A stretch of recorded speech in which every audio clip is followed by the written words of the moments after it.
Mission 2023 में राजस्थान में भाजपा जुट गई है। इस मिशन में विपक्ष में बैठी भाजपा ने हल्ला बोल अभियान का आगाज कर दिया है। अभियान के पहले चरण में उपखंड स्तर और दूसरे चरण में जिला स्तर पर प्रदेश की कांग्रेस सरकार को भाजपा ने घेरा है। साथ ही सरकार की विफलताओं को गिनाया गया है।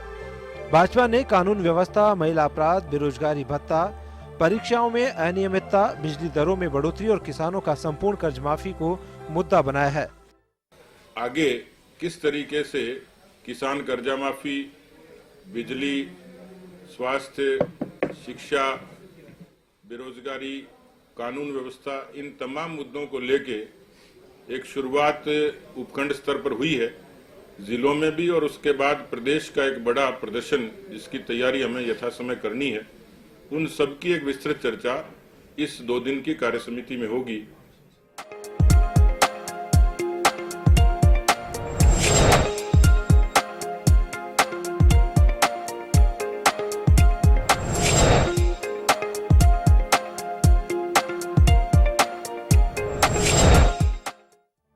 उधर कांग्रेस ने भी केंद्र की मोदी सरकार के खिलाफ हल्ला बोलने की तैयारी कर ली है।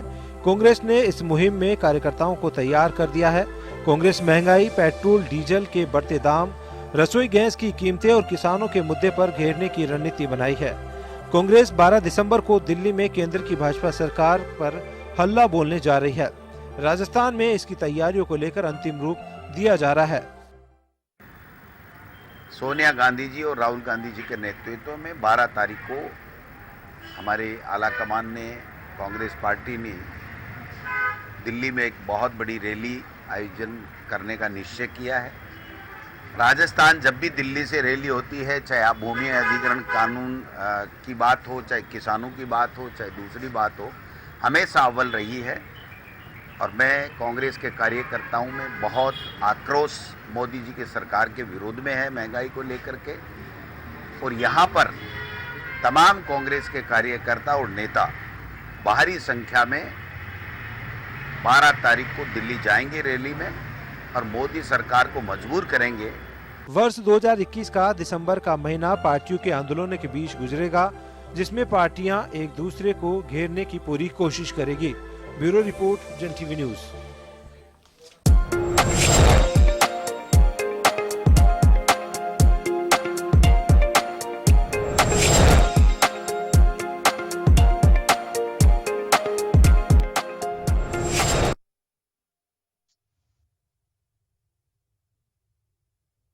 नमस्कार, आप देख रहे हैं जन टीवी और मैं हूं आपके साथ भानु दीक्षित। कांग्रेस का हल्ला बोल देशव्यापी होने वाला है महंगाई के खिलाफ। 12 तारीख को कांग्रेस दिल्ली में महंगाई के खिलाफ हल्ला बोल करेगी। ये हल्ला बोल केंद्र सरकार की रणनीतियों के खिलाफ भी होगा, तो वहीं राजस्थान में भाजपा भी हल्ला बोल कर रही है बढ़ती महंगाई के खिलाफ। इस पर हम आज चर्चा करेंगे। मेरे साथ जुड़े हुए हैं गेस्ट, भाजपा से आशीष चतुर्वेदी जी जुड़े हुए हैं। बहुत बहुत स्वागत है आशीष चतुर्वेदी जी। कांग्रेस से अरुण शर्मा मेरे साथ जुड़े हुए हैं। बहुत बहुत स्वागत है जन टीवी में अरुण जी। और पंकज गुप्ता सचिव 40 हैं। बहुत बहुत स्वागत पंकज जी आपका जन टीवी में। सबसे पहले अरुण शर्मा आपसे सवाल की 12 तारीख को हल्ला बोल होने वाला है। अजय माकन भी आज जयपुर आए हुए हैं, जयपुर में हैं। पहले से ही रणनीति तैयार हो रही है, बैठकों का दौर चल रहा है लगातार, ठीक है। लेकिन इधर भाजपा भी तो हल्ला बोल कर रही है आपके खिलाफ, आपकी सरकार के खिलाफ, महंगाई के खिलाफ। उसको आप किस तरह से देखते हैं? उसको क्यों नहीं आप रोक रहे हैं? देखिए, भारतीय जनता पार्टी जो हल्ला बोल का इनने इरादा अपना जाहिर किया है वो हास्यास्पद है, क्योंकि महंगाई पूरे देश में व्याप्त है। ये कोई स्टेट स्पेसिफिक पैटर्न नहीं है, पूरा देश जुड़ा हुआ है और राजस्थान देश से अलग नहीं है। अब तो ऐसे में यहाँ की महंगाई अलग हो और वहां की महंगाई अलग हो, ये समझ के परे है। आपको याद होगा कि 2013 के जो चुनाव अभियान थे उसमें बहुत सारे शानदार नारे थे। उनमें से एक नारा मैं याद दिलाना चाहता हूँ। वो एक आकर्षक नारा था, बहुत हुई महंगाई की मार अब के डैश सरकार। अब वो सरकार आ गई है और अब 7.5 साल पुरानी है। आप जरा प्राइस लिस्ट पे गौर फरमाएं, आत्मा कांप जाती है कि बाकी वादे तो छोड़ दिए, आज तो सिर्फ अपन महंगाई पे ही बात करेंगे, इसलिए बाकी वादों की मैं चर्चा नहीं करूंगा, उनके हाल भी बेहाल हैं जो उस समय किए गए थे। पर इस समय दोस्तों जो महंगाई का हाल है उससे जनता बिल्कुल बदहाल हो चुकी है, बेहाल है। हर तरीके की दुश्वारियां हैं। सरसों का तेल जैसी चीज जो कि मामूली आम जनता रोज इस्तेमाल करती है, उसकी कीमतें देखिए आप। 2014 में वो करीब 76 रुपीज पर केजी था, आज 210 रुपए। अरुण जी महंगाई तो 2013 से पहले भी थी, उसका दंश तो आपने भी झेला है।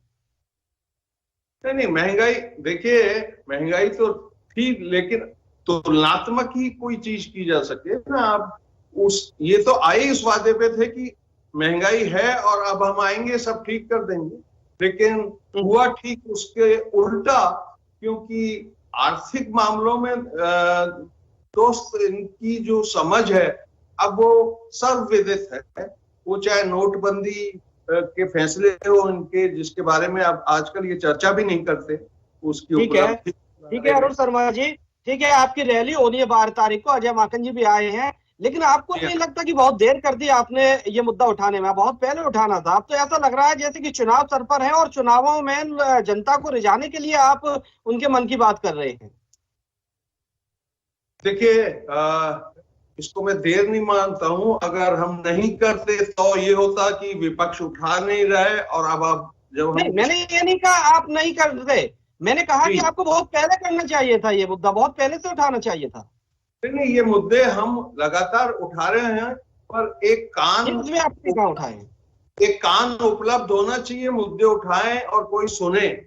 जब बिल्कुल अनसुनी की जा रही है और किसी की, जनता की नहीं सुनी जा रही, विशेषज्ञों की नहीं सुनी जा रही, आर्थिक सलाहकारों की नहीं सुनी जा रही, एक लंबी फेहरिस्त है, अरविंद पांगड़िया से लेके अरविंद सुब्रमण्यम, उर्जित पटेल। आप कह रहे हैं सुनी नहीं जा रही, तो क्या गारंटी है इस बार भी सुन लेंगे?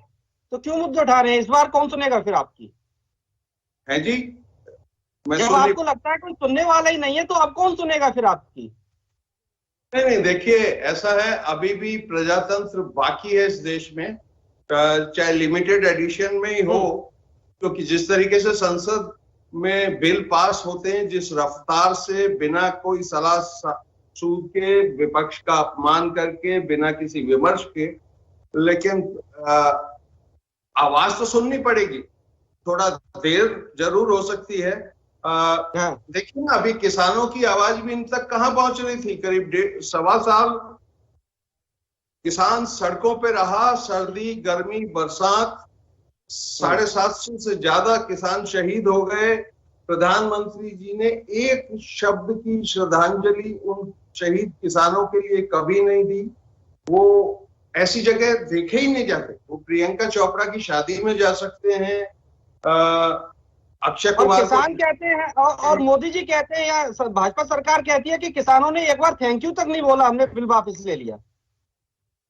देखिए, इसमें थैंक यू, अभी तो ये आधा काम बाकी है दोस्त, उनका बहुत बड़ा हिस्सा बाकी है। एमएसपी की गारंटी दे सरकार, ठीक है अरुण जी, ठीक है, मुद्दे बहुत है, हम उधर नहीं जाएंगे।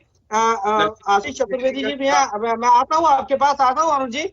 आशीष चतुर्वेदी जी भी हमारे साथ जुड़े हुए हैं भाजपा से। आशीष जी, जैसा कि अभी आपने सुना, अरुण जी कह रहे हैं कि 2 मुद्दे थे, सबसे बड़ा नारा आपका यही था, बहुत हुई महंगाई की मार, अब की बार भाजपा सरकार, ये आपका नारा हुआ करता था। और दूसरी बात ये कि ये हास्यास्पद है कि आप राजस्थान में रहकर महंगाई का विरोध कर रहे हैं। महंगाई तो पूरी देशव्यापी है, तो सिर्फ राजस्थान में ही क्यों? ये सवाल तो मेरा भी जायज है कि राजस्थान में ही महंगाई आपको दिख रही है, और राज्य भी तो है कांग्रेस के। चलिए, कांग्रेस के अन्य राज्यों में देखिए, जहां तक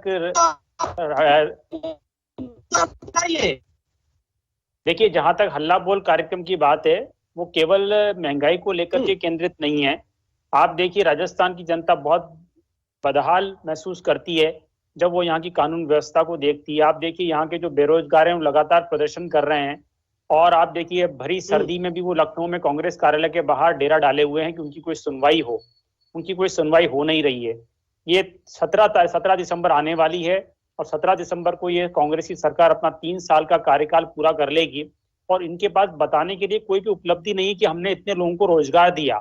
आप देखिए प्रियंका गांधी जी वहां उत्तर प्रदेश में तो घोषणाएं कर रही हैं कि हम 20 लाख लोगों को नौकरी देंगे, सरकारी नौकरी देंगे। आप देखिए वहां तो टोटल कैडर की स्ट्रेंथ 20 लाख नहीं है, मतलब इस हिसाब से तो इनको राजस्थान में कम से कम 6-7 लाख लोगों को नौकरी दे देनी चाहिए थी। तो वहां की जनता सब समझ रही है, उत्तर प्रदेश की जनता तो इनके झांसे में आने वाली है नहीं, इनको बमुश्किल 10 सीटें मिल जाए तो बहुत ज्यादा होगा। लेकिन राजस्थान की जनता भी सब देखती है। देखिए आजकल जो खबरें है ना वो बहुत अच्छे से स्प्रेड होती है कि आप उत्तर प्रदेश में जो वादे कर रहे हैं क्या वो राजस्थान की जनता को पता नहीं पड़ रहा है क्या? वहां आपने वादे की कि हम 40% सीटें महिलाओं को देंगे। अब आप देखिए उत्तर प्रदेश में तो देंगे लेकिन पड़ोसी उत्तराखंड में नहीं देंगे। आप पंजाब में 40% महिलाओं को आरक्षण नहीं देंगे। राजस्थान में भी जो मंत्रिमंडल का विस्तार हुआ उस पर मात्र 30 में से 3 महिलाएं हैं। तो जनता को सब समझ में आता है। अभी अरुण जी ने बहुत अच्छी बात की कि हमको महंगाई का तुलनात्मक अध्ययन करना चाहिए। तो मैं आपके सामने कुछ डेटा इन्फ्लेशन का रख रहा हूं ईयर वाइज। 2004 से लेकर के 2014 तक कांग्रेस की सरकार रही है देश में और महंगाई के लिए जैसा अरुण जी बता रहे हैं कि मूल रूप से केंद्र की सरकार और उसकी नीतियां ही जिम्मेदार होती है। तो मैं 1 बाय 1 ईयर वाइज आपके सामने वो आंकड़ा रख रहा हूं। तो अगर हम 2005 की बात करें तो 2005 में जो एवरेज रेट ऑफ इन्फ्लेशन था वो 4.25 सवा 4 था। 2006 में ये 5.80 हुआ। 2007 में 6.37 हुआ। अरुण जी थोड़ा ध्यान से सुनिएगा इन सब बातों को। 2008 में ये 8.35 हुआ। 2009 में 10.88, 2010 में 11.99, 2011 में 8.86, 2012 में 9.31, 2013 में 11.06 और 2014 में जिसमें हमारी सरकार बन गई थी क्योंकि 2014 जब प्रारंभ हुआ तो उसका आधा कार्यकाल हमारा था तो वहां पे ड्रॉप हो गया 6.65।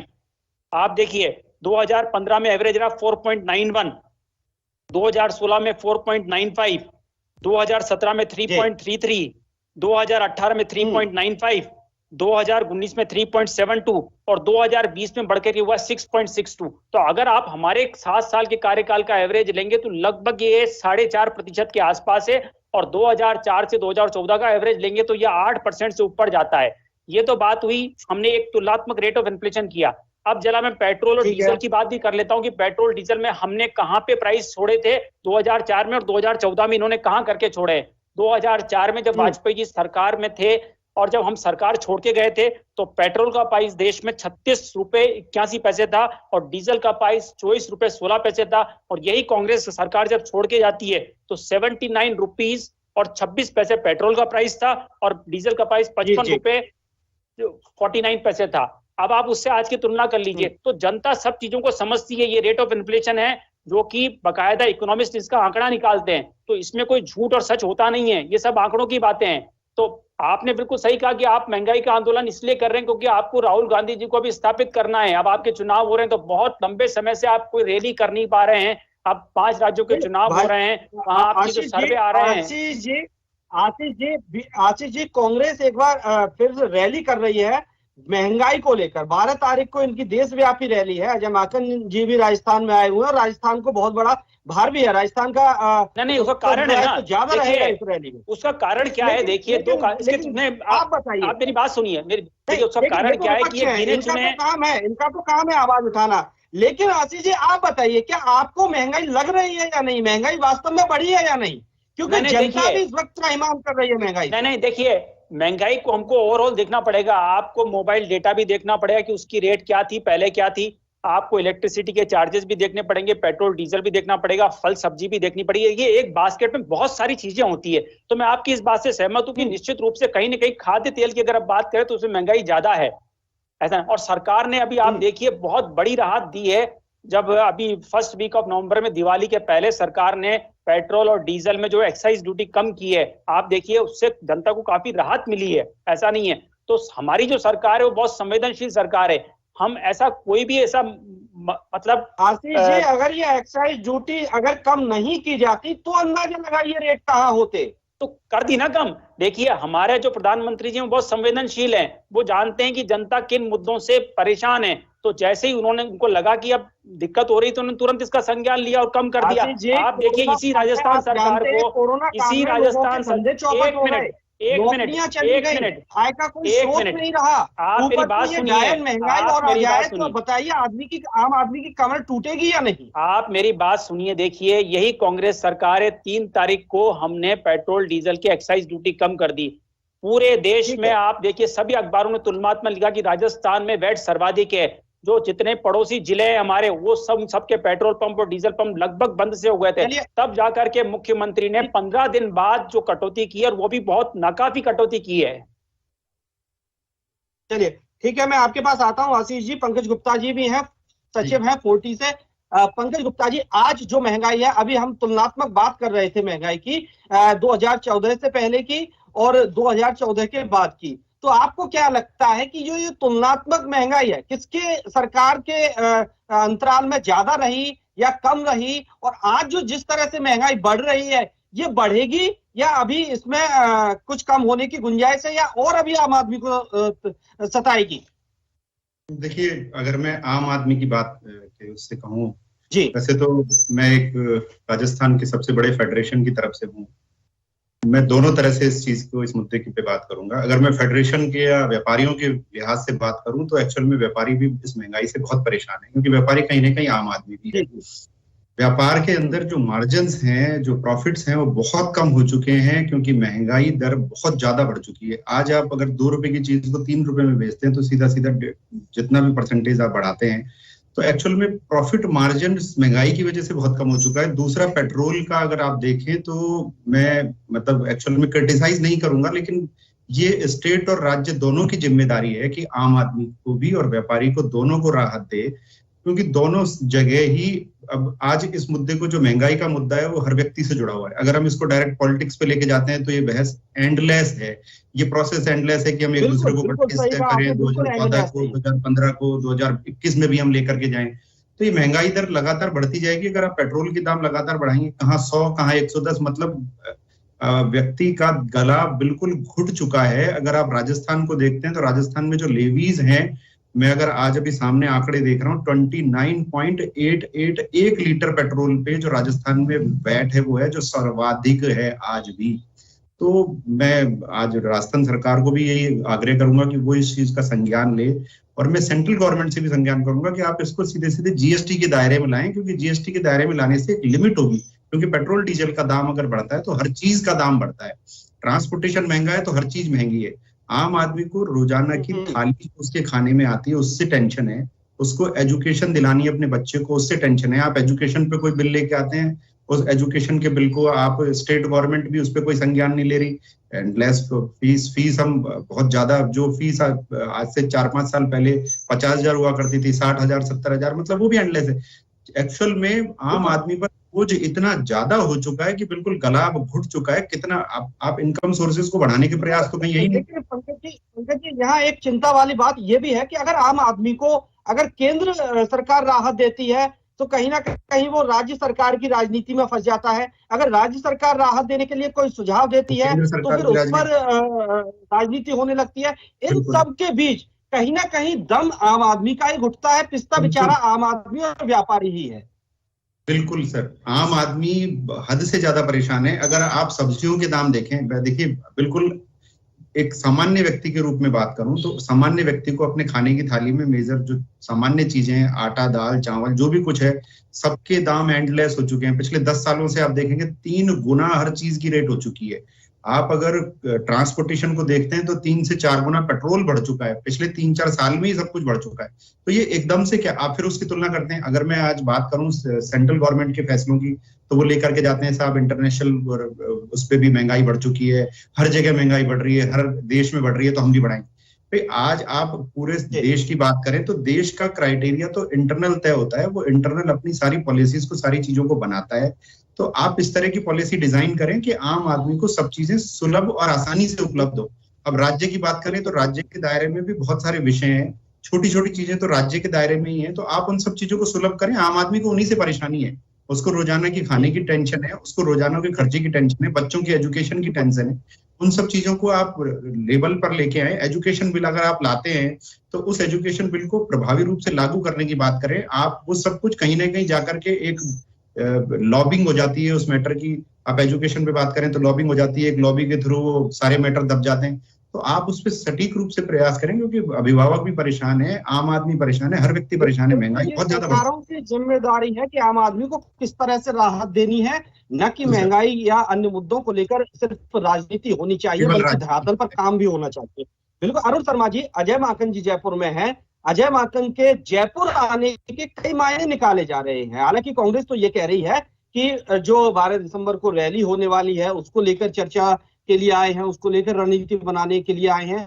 लेकिन दूसरा अंदर खाने जो राजनीतिक गलियारों में हलचल हो रही है, वो ये भी माना जा रहा है कि जो नियुक्तियां होने वाली हैं उनको अंदर खाने, उनको नियुक्तियों के लिए वो आए हैं अंदर खाने, जो नाराजगी है उसको साधने के लिए वो आए हैं। देखिए, पहले तो मैं आशीष जी ने अभी बहुत विस्तृत आंकड़े प्रस्तुत किए, उसके बारे में कुछ कहना चाहता हूं। अगर उनके आंकड़ों पे विश्वास कर लिया जाए तो इस समय जनता को नृत्य करना चाहिए खुशी के मारे। महंगाई है ही नहीं, एक्चुअली आधी भी नहीं है, जो पहले होती थी उससे आधी भी नहीं। अब ये संजय भी कह रहे हैं, मैं भी कह रहा हूं कि महंगाई बेहाल है, बुरा हाल है। पेट्रोल, डीजल, गैस का सिलेंडर, सरसों का तेल, दालें, आप नाम तो लीजिए, गरीब आदमी की रीच से बाहर है। हंगर इंडेक्स में हम दुनिया के 104वें देश हैं, करीब 50 पायदान नीचे उतर के। ये रिपोर्ट बिल्कुल वाजिब है। और आप ब्यूटी ये देखिए कि जिस सरकार के पास कितने मजदूरों ने पलायन किया उसका आंकड़ा नहीं है, कितने डॉक्टर्स और पैरामेडिकल स्टाफ महामारी से मारा गया उसके आंकड़े नहीं है। लोकसभा में मना कर चुके हैं, ये आंकड़े हमारे पास नहीं है। प्रधानमंत्री जी 2019, 2020, 2021 के स्वतंत्रता दिवस पर लाल किले से जो आंकड़ा देते हैं 110 लाख करोड़ का, भाइयों और बहनों, मैं इंफ्रास्ट्रक्चर में लगा दूं, एक ही आंकड़ा, सिर्फ साफा बदलता है, आंकड़ा वही रहता है। और आशीष जी के पास इतने सुंदर आंकड़े, मुझे आश्चर्य है। और मतलब इनके साथ तो समस्या है, महंगाई आधी हो चुकी है, जनता जय जयकार कर रही है, बहुत खुश है इनके आंकड़े को। की कमी है मेरे पास, आशीष जी से भी जवाब लेना है। मेरा सवाल ये है कि अजय माकन के आने के क्या मायने हैं और राजस्थान को सबसे ज्यादा जिम्मेदारी क्यों दी गई है? और भी तो कांग्रेस शासित राज्य हैं। देखिए, राजस्थान को जिम्मेदारी दी गई है क्योंकि एक तो यहाँ जनता का संकेत है साफ साफ कि वो कांग्रेस को पसंद कर रही है। वो चाहे उपचुनाव हो या जो जनरल इलेक्शन थे उसमें तो हमें बहुमत मिला ही है, लेकिन बाद में जो 8 उपचुनाव हुए हैं उनमें से 6 जीते हैं हमने, 2 बिल्कुल रिसेंटली जीते हैं जिसमें बीजेपी तीसरे या चौथे स्थान पे रही है, जमानत जब्त हुई है। ये अभूतपूर्व है। और इसमें कांग्रेस की सफलता जितनी है उससे ज्यादा आक्रोश है जनता का। जिस महंगाई को ये गायब मान रहे हैं उसका अच्छा खासा फैक्टर है वो पब्लिक। ठीक है आशीष जी से जवाब लूंगा मैं इसका। ठीक है अरुण जी, वक्त की कमी है थोड़ी मेरे पास। आशीष जी, आपको महंगाई पर घेरने की तैयारी है, कांग्रेस की लगातार तैयारी कर रहे हैं और आप कह रहे हैं कि महंगाई उतनी नहीं बढ़ी जितनी 2014 से पहले थी। भाई महंगाई कभी भी बढ़े, कितनी भी बढ़े, आखिर त्राहिमाम तो आम जनता करती है, पिसती तो आम जनता है, व्यापार नुकसान तो व्यापारियों का होता है। आखिर वो कहाँ जाए, किससे कहें, किसको सुनाए? देखिए, अभी अरुण जी ने जिक्र किया था, प्रधानमंत्री जी जो घोषणाएं करते हैं उसका जिक्र किया था, तो वो उसका जवाब देना बहुत जरूरी है क्योंकि प्रश्न उन्होंने उठाए हैं। तो जनता को ये जानना जरूरी है कि देश में क्या बदलाव आया है। आप देखिए कि इनके कार्यकाल में जहाँ हाईवे की स्थिति 10 किलोमीटर प्रति डे बनना करता था, वो हमारे यहाँ पे 28 किलोमीटर प्रति डे की रफ्तार से बन रहे हैं हाईवे। ये आंकड़े हैं जो कि मैं आपके सामने प्रस्तुत कर रहा हूँ। अगर हम रेलवे की इलेक्ट्रिफिकेशन की बात करें, चाहे रेलवे की दोहरीकरण की बात करें, चाहे रेलवे के जो इंफ्रास्ट्रक्चर है, प्लेटफॉर्म की बात करें, तो उसमें बिल्कुल मतलब आप जाएंगे 2014 के पहले के दृश्य देखेंगे और अभी के दृश्य देखेंगे तो आपको अंतर बहुत स्पष्ट दिखाई देगा। इसी तरह से अगर हम एयरपोर्ट की बात करें, एयर कनेक्टिविटी की बात करें, तो देश में बहुत सारे हवाई अड्डे लगातार बन रहे हैं। आप देखिए, मैं बताऊं, मेडिकल कॉलेज का इंफ्रास्ट्रक्चर की बात करें तो राजस्थान के अंदर जहां 2014 तक मात्र 7 गवर्नमेंट मेडिकल कॉलेज हुआ करते थे, आज राजस्थान में 30 गवर्नमेंट मेडिकल कॉलेज हैं। तो ये सब वो है जहाँ पे भारत सरकार खर्च कर रही है। नहीं, ठीक है आशीष जी, मेरा सवाल ये है कि आखिर इस रैली को आप किस तरह से जवाब देंगे? इस रैली का आपके पास क्या तोड़? नहीं, रैली का कोई तोड़ नहीं है। देखिए, कांग्रेस जो है पूरे देश में मात्र अब 3 राज्यों में सिमट गई है। ठीक है, दिल्ली में इनको रैली करनी है। दिल्ली से लगा हुआ राजस्थान एक बड़ा राज्य है जहां पे कांग्रेस की सरकार है। इनको पता है जो भी स्ट्रेंथ हम जुटा पाएंगे वो राजस्थान से ही जुटा पाएंगे। तो इसलिए इनके केंद्रीय नेता लगातार 12 तारीख तक यहाँ पे आते रहेंगे, क्योंकि जो संसाधन इनको चाहिए, आप देखना, आप राजस्थान रोडवे की जो बसें वो लगातार लगेगी। इन्होंने टारगेट दिया 50,000। अगर टोटल रैली में जितने भी आदमी जाएंगे उसका 80% राजस्थान से ही जाना है, क्योंकि जो दिल्ली के आसपास है, उत्तर प्रदेश से तो आप केवल माहौल बना सकते हैं मीडिया में। उत्तर प्रदेश में तो आपका जनाधार बिल्कुल समाप्त हो चुका है। मजबूत है, आप ये मान रहे हैं? नहीं, मजबूत नहीं है। इनके पास ले दे करके जो भी राज्य बचे हैं देश में, उनमें से एक राजस्थान ऐसा राज्य है जहां इनकी सरकार है, तो जहां पे निश्चित रूप से जनता के संसाधन को ये पार्टी में काम मिलेंगे। वक्त इजाजत नहीं देता चर्चा को आगे बढ़ाने के लिए, माफी चाहूंगा। अब आगे क्या होगा? रैली की रणनीति बन रही है, रैली को किस तरह से बीजेपी जवाब देगी, ये देखने वाली बात होगी। बहरहाल, आप सभी का हमारे साथ इस चर्चा में जुड़ने के लिए बहुत बहुत शुक्रिया, बहुत बहुत धन्यवाद। नमस्कार।